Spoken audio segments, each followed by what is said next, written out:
Assalamu alaikum friends, welcome to my YouTube channel. So today our topic is ERD of online shopping system.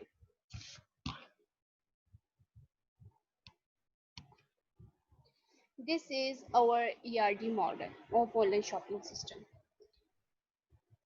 इससे पहले जो video थी lecture 9 का part 1, it's part 2, उसमें मैंने आपको बताया था ERD सेम यही थी पर थ्रू नोटेशन थी, ठीक है। लेकिन मैं इसे दोबारा ब्रीफली एक्सप्लेन कर देती हूँ।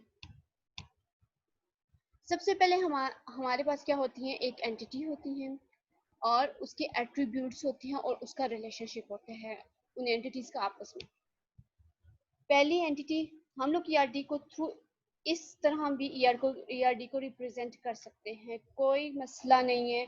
आप सिंबल्स के थ्रू दें या आप टेबल्स के थ्रू अपनी ईआरडी को रिप्रेजेंट करें। ओके, सबसे पहले हमारे पास है जी कस्टमर की एंटिटी, हमारे पास है प्रोडक्ट की एंटिटी, हमारे पास है ऑर्डर की एंटिटी, हमारे पास है डिलीवरी बॉय की एंटिटी, और फिर हमारे पास है ऑर्डर की एंटिटी और बिल की entity. Total we have only 5 entities, ठीक है। हम लोगों ने 5 एंटिटीज लिए हैं और हर एंटिटीज के फिर हम लोगों ने एट्रीब्यूट्स बताए। कस्टमर के एट्रीब्यूट्स क्या हो सकते हैं? Customer ID it's a primary की यूनिकली आइडेंटिफाई कर रही है, customer name, customer email, customer gender, customer phone और एड्रेस सीओ, सॉरी यहाँ मिस्टेक है, सीओ डॉट एड्रेस, क्योंकि हर चीज़ को अगर हम मैंने ऊपर सीओ डॉट नेम लिखा है, डेफिनेटली मैंने नीचे भी सीओ डॉट एड्रेस लिखना था। फिर ये मैंने फॉरन की बताई है, फॉरन की को बाद में डिस्कस करेंगे, ठीक है। अब ऑर्डर को इस तरह मैंने ऑर्डर की प्राइमरी की बताई है, ऑर्डर आईडी, और फिर मैंने ऑर्डर का number of items, order date बताई है। बिल का मैंने बताया, बिल की आईडी, बिल टाइप क्या ऑनलाइन करना है बिल, या हमने थ्रू डिलीवरी बॉय को पेमेंट देनी है, या ऑनलाइन ही हम लोग अपना बिल जो है पे कर सकते हैं। उसके बाद उसके बाद हमारे पास है प्रोडक्ट, प्रोडक्ट की प्राइमरी की है प्रोडक्ट आईडी, और फिर हमारे पास प्रोडक्ट ब्रांड, किस ब्रांड का प्रोडक्ट है, प्रोडक्ट की प्राइस, हर प्रोडक्ट के ऊपर एक प्राइस लिखी होती है। The main important thing is product name, ठीक है। उसके बाद हम लोगों ने रिलेशनशिप बिल्ड करना है डिलीवरी बॉय के, इसी तरह प्राइमरी की होगी, नेम हो गया, उसका एड्रेस हो गया। अब हम लोगों ने रिलेशनशिप बिल्ड करना है, एंटिटीज बता दी, उनके एट्रीब्यूट्स बता दी, अब रिलेशनशिप बिल्ड करना है। अब हम देखेंगे कि कस्टमर का रिलेशनशिप किस किस के साथ बिल्ड हो सकता है। सबसे पहले कस्टमर का रिलेशनशिप हम लोगों ने बिल्ड किया ऑर्डर के साथ, ठीक है। अब कैसे बिल्ड किया? थ्रू कार्डिनैलिटी के। एक कस्टमर कितने ऑर्डर्स दे सकता है? एक कस्टमर बहुत सारे ऑर्डर्स दे सकता है, ठीक है। अब ज्यादा से ज्यादा कितने ऑर्डर दे सकता है कस्टमर? मैनी। और कम से कम वो नहीं ऑर्डर देगा, ठीक है। डिपेंड करता है कस्टमर के पर ये कि वो ऑर्डर दे सकता है या नहीं दे सकता। कस्टमर ज्यादा भी दे सकता है, एक भी दे सकता है और नहीं भी दे सकता। तो हम लोगों ने दो चीजें इसमें से चूज करनी होती है, मैक्सिमम कार्डिनैलिटी और मिनिमम कार्डिनैलिटी। इसमें से ये जो है ये मिनिमम है और ये जो है इसमें से मैक्सिमम कार्डिनैलिटी है। ओके, इसी तरह अगर मैं ऑर्डर की बात करूं, ऑर्डर की और कस्टमर की, एक ऑर्डर एक ही कस्टमर देगा। अगर ऑर्डर 1 है तो वो देगा कस्टमर 1 ही। रिलेशनशिप आपको समझ आ गया? अब कस्टमर का मैं डिलीवरी बॉय के साथ रिलेशनशिप करती हूँ जी। एक कस्टमर है, वो कितने डिलीवरी बॉय से अपना ऑर्डर लेगा? एक डिलीवरी बॉय से, ठीक है। एक कस्टमर एक डिलीवरी बॉय से ऑर्डर लेगा, और एक डिलीवरी बॉय मैनी कस्टमर को ऑर्डर डिलीवर कर सकते हैं और वो नहीं भी कर सकते। जरूरी नहीं है कि ये वाला डिलीवरी बॉय जिसकी आईडी 1 है वो आज डिलीवर करे ऑर्डर, उसको उसका ऑफ भी हो सकता है, डिपेंड करता है डिलीवरी बॉय पर, ठीक है। अच्छा, अब मैंने दो रिलेशनशिप आपको बता दिए। मेन चीज मैंने आपको नहीं बताई यहाँ, मैंने क्या नहीं बताई? फॉरेन की रिलेशनशिप कैसे बिल्ड हो रहा है फॉरेन की के थ्रू। यहाँ पे तो मैंने फॉरेन की डाली हुई है डिलीवरी बॉय के से, ठीक है। इसका मतलब कस्टमर के टेबल में डिलीवरी बॉय की आईडी आएगी फॉरेन की एज अ, लेकिन मैं कस्टमर डिलीवरी बॉय के टेबल में भी दे सकती थी कस्टमर की आईडी एज अ, उसकी प्राइमरी की एज अ फॉरेन की। रिलेशनशिप बिल्ड हो रहा है ना। अब ये कैसे डिसाइड करते हैं कि कौन से टेबल में, कौन सी एंटिटी में मैंने फॉरेन की रखनी है, तो ये हम डिसाइड करेंगे थ्रू एग्जांपल की। कैसे, एक एग्जांपल ले लेते हैं जी। एक कस्टमर है, जी और एक डिलीवरी बॉय है। उनके ये मैंने टेबल्स बिल्ड किए हैं। इट्स अ प्राइमरी की, ये मेरे पास प्राइमरी की है और ये मेरे पास कस्टमर का नेम। मैंने दो एट्रीब्यूट्स लिए जस्ट एज आपको एग्जांपल देने के लिए। ये मैंने डिलीवरी बॉय लिया, इसकी प्राइमरी की यूनिकली आइडेंटिफाई करी और ये डिलीवरी बॉय का नेम है। उनकी वैल्यूज एट्रीब्यूट्स की एक स्पेसिफिक जो वैल्यूज होती हैं वो मैंने दी हैं, C1 C2 C3 C4। ये कस्टमर की आईडीज है और कस्टमर के नेम से डिलीवरी बॉय की आईडी और डिलीवरी बॉय के नेम है। हमारे पास तीन बिल्ड होंगे टेबल्स, एक कस्टमर का, एक डिलीवरी बॉय का, एक जो रिलेशनशिप है उसका। रिलेशनशिप हमारे पास क्या है, डिलीवर्ड बाय, डिलीवरी बॉय, ठीक है, डिलीवर्ड बाय हमारे पास रिलेशनशिप है। अब उसमें हमारे पास ऐसा फॉरेन की दो आती हैं, ठीक है। अब हमारे पास ये एसोसिएटिव एंटिटी है और एसोसिएटिव एंटिटी का कॉन्सेप्ट पता है। जो एसोसिएटिव एंटिटी होती है मींस सॉरी, एसोसिएटिव एंटिटी हम नहीं कह सकते, हम कहेंगे जो रिलेशन होते हैं ना, रिलेशन का जो टेबल बनता है उसमें दो कीज तो मस्ट आनी है, मैंडेटरी है। कौन सी, जो दो टेबल्स है, दो एंटिटीज हैं, उनकी प्राइमरी की एज अ फॉरेन की मस्ट आनी है। ओके, अब क्या है जी, इसमें मैंने डिलीवरी बॉय की, अब मेरे पास डिग्री ऑफ रिलेशनशिप क्या है, 1 to many। एक डिलीवरी बॉय मैनी ऑर्डर्स दे सकता है और एक कस्टमर एक डिलीवरी बॉय से ऑर्डर लेगा।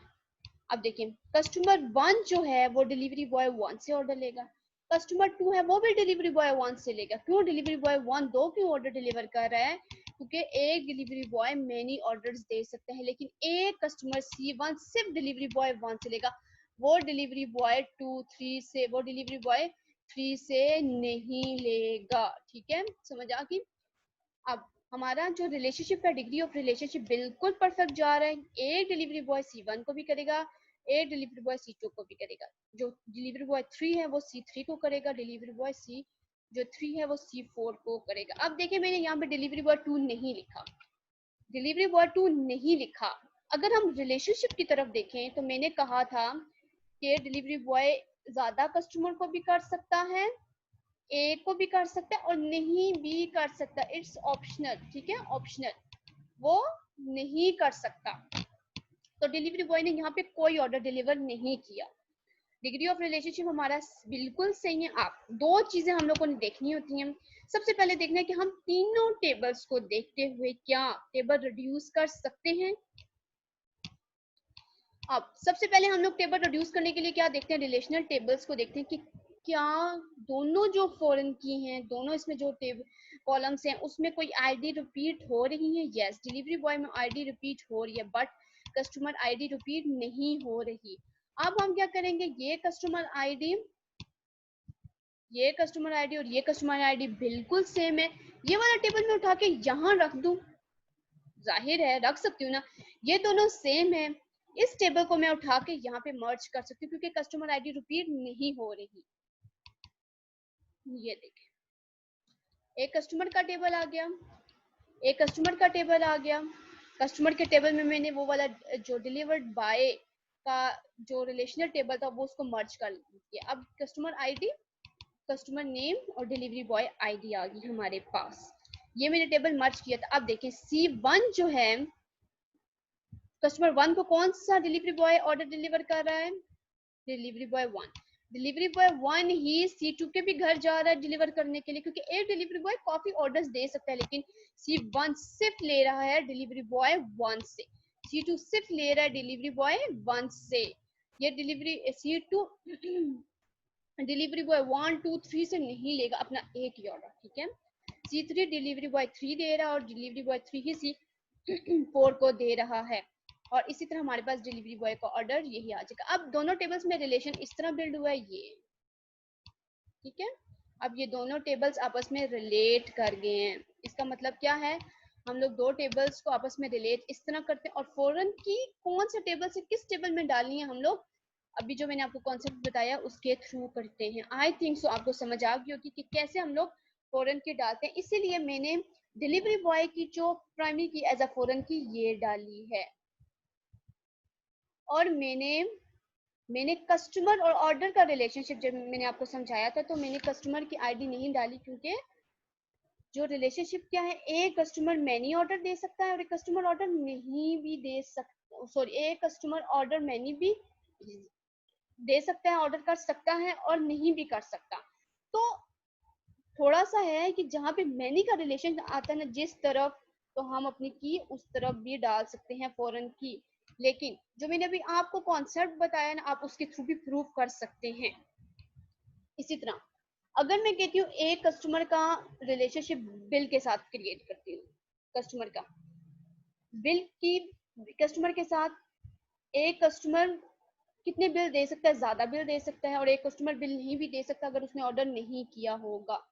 और एक बिल को एक ही कस्टमर देगा, अगर बिल 1 है तो उसे कस्टमर 1 देगा। ये नहीं कि एक 3-4 कस्टमर्स ने ऑर्डर किए और 3-4 कस्टमर का मिला के एक बिल बने, तो इस तरह थोड़ा सा कॉम्प्लेक्सिटी क्रिएट हो जाती है। ठीक है, अब पर फॉरेन की कहाँ पे आएगी जी?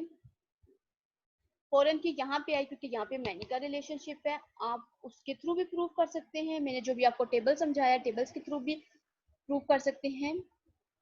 और कस्टमर का रिलेशनशिप किसके साथ आ सकता है? अच्छा, एक कस्टमर है, अगर मैं कस्टमर और प्रोडक्ट का करूं, इसका एक कस्टमर है, वो कितने प्रोडक्ट्स ले सकता है? ज्यादा। और एक प्रोडक्ट को कितने कस्टमर ले सकते हैं? एक प्रोडक्ट को कितने कस्टमर ले सकते हैं? ज्यादा। और हाँ, एक कस्टमर कितने प्रोडक्ट्स ले सकते हैं? बहुत सारे। और एक प्रोडक्ट को एट अ टाइम बहुत सारे कस्टमर ले सकते हैं। अब मैनी टू मैनी का रिलेशनशिप आ गया। अब एक प्रोडक्ट कस्टमर बहुत सारे प्रोडक्ट ले सकते हैं और नहीं भी ले सकते अगर उन्होंने ऑर्डर नहीं किया हुआ। और एक प्रोडक्ट को, 1 प्रोडक्ट है, उसको बहुत सारे कस्टमर ले सकते हैं और नहीं भी ले सकते। जरूरी नहीं है कि वो प्रोडक्ट आज बाय हो, सेल हो। ठीक है, अब मैनी टू मैनी का रिलेशनशिप आ गया। ऑप्शनल मैनी का यहाँ भी आ गया, ऑप्शनल मैनी का वहां भी आ गया। इसलिए हम एक एसोसिएटिव एंटिटी जिस तरह क्रिएट करते थे, मैंने पिछली रियाडी में भी यही बात बताई थी, उसी तरह हम लोग यहाँ पे एक टेबल क्रिएट करेंगे उसी एसोसिएटिव एंटिटी का। मैंने क्या किया जी, मैंने कस्टमर प्रोडक्ट के टेबल क्रिएट किया, उसमें 2 मेडेटरी होती हैं, रिलेशनल मेडेटरी होता है इस टेबल में, 2 फॉरेन कीज, एक कस्टमर की आ गई जी, एक प्रोडक्ट की प्राइमरी की एज अ फॉरेन की आ गई। आप फॉरेन की जो है, अब हम लोग को 2 चीजें देखनी है। एक टेबल, क्या कस्टमर प्रोडक्ट का टेबल रिड्यूस हो सकता है? नहीं हो सकता, क्योंकि कस्टमर आईडी भी रिपीट होगी, क्योंकि कस्टमर 1 प्रोडक्ट 1 भी ले सकता है, कस्टमर 1 प्रोडक्ट 2 भी ले सकता है। इसी तरह प्रोडक्ट 1 कस्टमर 1 भी ले सकता है, प्रोडक्ट 1 कस्टमर 2 भी ले सकता है। तो ये दोनों रिपीट होंगी। तो ये जब दोनों रिपीट होंगी तो हम लोगों ने एक इसकी प्राइमरी की बनानी है जो इन दोनों को जो है वो यूनिकली आइडेंटिफाई करे, तो उसे हम कहेंगे कॉम्पोजिट प्राइमरी की। ये जो कस्टमर प्रोडक्ट की प्राइमरी की है वो हमारी यहाँ पे है कॉम्पोजिट प्राइमरी की। आई थिंक सो आपको ये समझ आ गया होगा। अब हम रिलेशन बिल्ड करते हैं जी, कस्टमर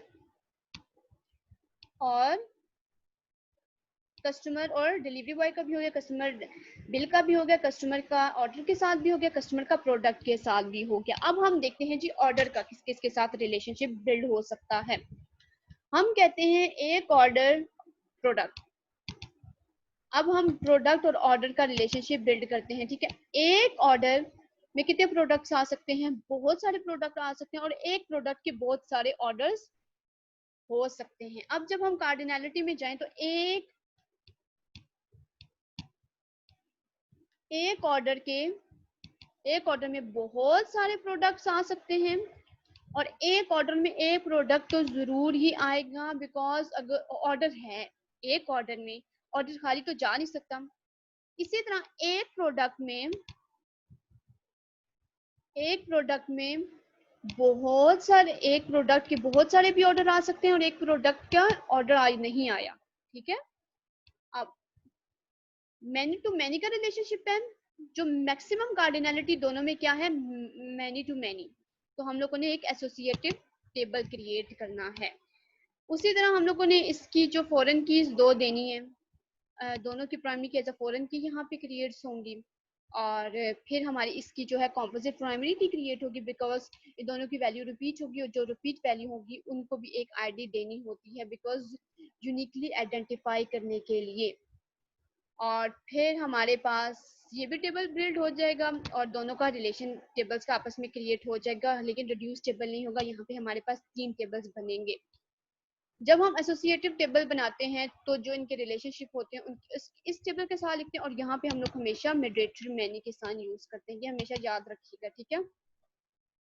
उसके बाद ऑर्डर का डिलीवरी बॉय के साथ, ऑर्डर का डिलीवरी बॉय के साथ क्या है, एक ऑर्डर को एक डिलीवरी बॉय देगा, और एक डिलीवरी बॉय मैनी ऑर्डर भी दे सकता है और नहीं भी दे सकता है, और डिलीवरी बॉय पर डिपेंड है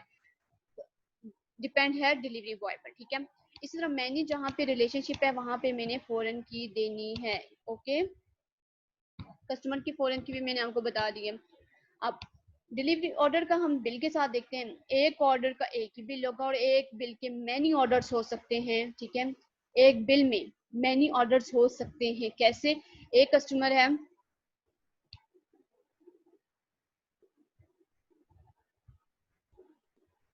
ठीक है, जैसा एक कस्टमर है, उसने एक कस्टमर है, कस्टमर आईडी 1, उसने बहुत सारे करवाए हैं जी ऑर्डर्स। मैंने ये बताया था, ऑर्डर उसने बहुत सारे करवाए, और वो एक ही बिल क्रिएट करना चाहता है क्योंकि वो कस्टमर एक है। तो इस सिचुएशन में हो सकता है, एक कस्टमर के लिए हो सकता है बहुत सारे बिल क्रिएट हो सकते हैं, ठीक है। और सॉरी, एक बिल क्रिएट हो सकता है बहुत सारे ऑर्डर पर, और एक बिल का एक तो ऑर्डर जरूर ही, एक बिल के जो है, एक बिल में एक ऑर्डर तो जरूर ही होगा, ये देखिए एक, ठीक है। और एक ऑर्डर, जो एक ऑर्डर है उसका एक ही बिल बन सकते हैं। ऑर्डर 1 है, उसके 3-4 बिल्स कभी भी नहीं बन सकते। दैट्स वाई मैनी का रिलेशन इस तरफ है, और हम लोगों ने फॉरेन की बिल की यहाँ क्रिएट करनी है। अब ये भी हो गया, ईआरडी हमारी होगी जी कंप्लीट। आई थिंक सो आप लोगों को समझ आ गई होगी हम कैसे ईआरडी बिल्ड करते हैं। एसोसिएटिव टेबल होता है, हम उसको लगाते हैं, और मैनी टू मैनी का रिलेशनशिप जिसमें आता है। और एग्जाम्पल के थ्रू मैंने आपको समझाया फॉरेन की कैसे हम लोग किस टेबल में डालते हैं। इट्स डिपेंड ऑन अस, नहीं, हम पर डिपेंड नहीं करता कि हम जिस टेबल में फॉरेन की डाल दें, ये डिपेंड करती है टेबल पर, बिकॉज टेबल से पहले the most important thing is ERD banana, ERD का मॉडल बिल्ड करना। तो अगर हम इसमें मिस्टेक करेंगे तो हमारे टेबल्स में मिस्टेक आ जाएगी। सो मैंने इसलिए आपको टेबल्स के थ्रू समझाया ताकि आपका कॉन्सेप्ट ज़्यादा अच्छे तरीके से बिल्ड हो।